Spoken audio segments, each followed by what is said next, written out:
Welcome back to Views with Hughes at Jennifer News. This is Jerome Hughes, and today's story you got right here is that the media has faced some backlash from the gaming fans, according to this handling of the whole Sweet Baby Inc. Like how they defending it. Okay, so let's go ahead and get right into it. So we've all heard about the stories that's happening as of late and stuff, especially from the CEO that's targeting a particular, demographic, so that's giving her the same intentions of going after people. So, but let's go ahead and get into the story and discuss it further. So for the past 10 years or so, no matter where you look, movies, comics, video games, you name it, there's been a big shift. Like this big story that isn't a story anymore. It's all about pushing certain agendas and identity politics front and center. The real question seems to have taken a back seat. Are we actually trying to entertain our audience? Are we keeping the gamers, the fans, or the everyday folks in mind? Or are we just too busy trying to shove down political views down their throats? So early in the scene, Woke Sweet Baby Inc., this consultancy gig that's been advising game developers on how to pick more diversity and inclusivity into their stories. Now, they're all about getting more marginalized voices out there, which, don't get me wrong, it's definitely important, but at the same time, it's got some people wondering if we're forgetting who we're supposed to be entertaining. Now, this whole thing's been blowing up because Woke Sweet Baby Inc., they can't stand the heat from the gamers who started questioning their methods. And believe me, it's not just Woke Sweet Baby, but there's a whole bunch of these firms out there. But for some reason, Woke Sweet Baby has been catching a lot of flack, all the flack lately, as a matter of fact, especially with their connections to some big name projects. Now, they're all riled up, of course, because the gaming communities put them under the microscope, okay? They've been crying foul, calling fans and censorship against anyone who dares to question what they're up to or what they're doing. And in the midst of this, there's been this one online curator out there warning gamers about which games Woke Sweet Babies had their hands in. Not telling folks what to do, but just saying, hey, here's the info. Make of it if you will. But then Sweet Baby and the fans hit back, picking fights with gamers.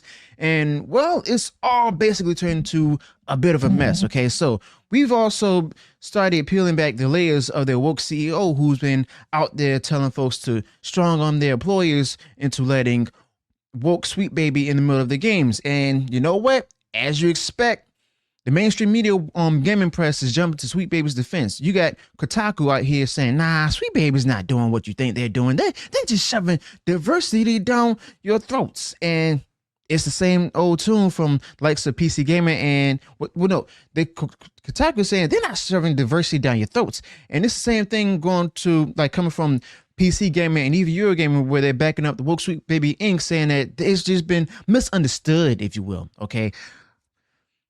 But here's the kicker, though, okay? When you turn into a us versus them kind of scenario, that's where you're going to get backlash anyway, okay? You're going to get severe backlash to the point where the game's going to be canceled, the company's going to be canceled as well, all right? And it's turned into a us versus them showdown between the gaming journalists and the gamers themselves. And it's like we live in the same battles we've been fighting for the last decade, but it's starting to heat up all over again. Okay, so you got gaming journalists sneaking into Discord groups trying to paint gamers into a bad light, while at the same time, some of these Sweet Baby folks and the media buddies can't seem to just take the heat, flipping their X accounts private when things get a little too real for them. And it's also the same old song and dance where they start playing a victim card, lashing out at gamers, slap labels on anyone who disagrees with them, call them every Istanphobe in the book, and then act all high and mighty like they're the wrong party here. But let's be honest, folks, we've seen this play out before with movies, entertainment, so on and so forth.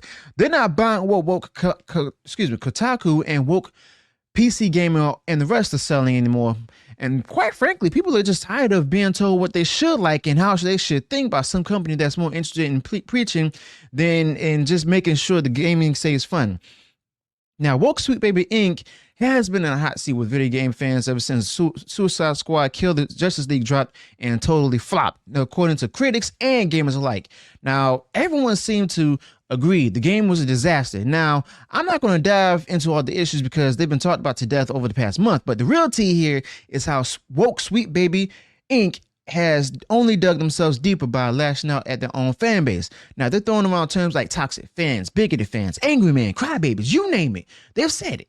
And it's the same old song and dance, but here's where they really messed up. They went against their own mission statement, okay? They became hypocrites, and they've promised to tell better, more empathetic stories and make gaming more engaging, fun, and inclusive. Now, there's nothing wrong being inclusive, but just make sure you actually stand by it. But let's be real, the game was none of those things, okay?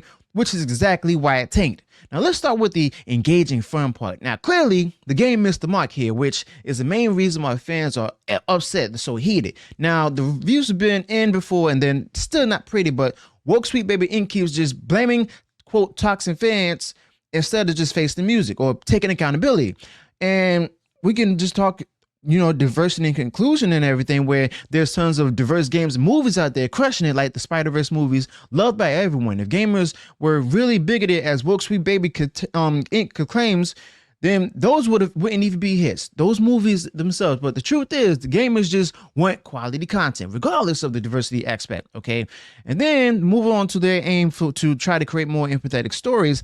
How in the world can they claim to be empathetic when they've been disrespected? They disrespected beloved characters and legacy, killing off Batman in such a dishonorable way. Well, even if he is possessing a video game, I don't care. Especially right after the death of legendary Kevin Conroy, okay? That's basically the opposite of empathy. And to insult gamers by calling out white male gamers specifically, that's not inclusion, That's just creating more division. Matter of fact, that's racism. Okay, and their message statement talks about inclusivity for everyone, but then they single out a group of gamers in their statements. If you truly want to be inclusive, you wouldn't alienate any part of your audience, whether they're black, white, Hispanic, Latino, whatever, even Asian. And let's not even get started on how the male heroes were treated in the game versus Wonder Woman. If you're going to kill off any of the characters in a game called Kill the Justice League, at least give them deaths that honor their legacies. Okay, so Woke Sweet Baby Inc. had the chance to build something awesome, diverse, and inclusive, starting with the solid base from their earlier hits, such as God of War. Now, there's no need to tear down established heroes to try to lift up new heroes. I mean, if you look at the Spider-Verse, it's full of diverse and well-developed characters that everyone loves, okay? Now, this whole debacle should be a wake-up call to Woke Sweet Baby Inc. and the rest of the entertainment industry. And it's not about the buzzwords or blaming the fans. It's just about delivering quality entertainment that respects the characters and the audience alike. But hey, I mean, I'm just, one person, talking about this among many other YouTubers and stuff, where a lot of fans are tired just feeling disrespected. Okay, they just want to be entertained. They want to play video games and try to get their minds right for the tough lives that it got ahead of them. Okay, so let me know your thoughts about this in the comments below. Also, be sure to include any additional thoughts. What do you think? How long do you think this whole backlash is going to continue? Do you think the CEO is going to walk back her statements, or do you think that the sales are going to go down to the point where companies are not going to associate themselves with Woke Sweet Baby Inc. anymore? So let me know your thoughts about this in the comments below. Also, be sure to include any additional details I didn't cover upon this particular topic. If you enjoy what I shared in this video, go ahead, smash the like button, share far wide across social media. And if you haven't done so already, go ahead, subscribe to the channel, click bell notifications so that way you'll be notified of future uploads and updates. Until then, peace.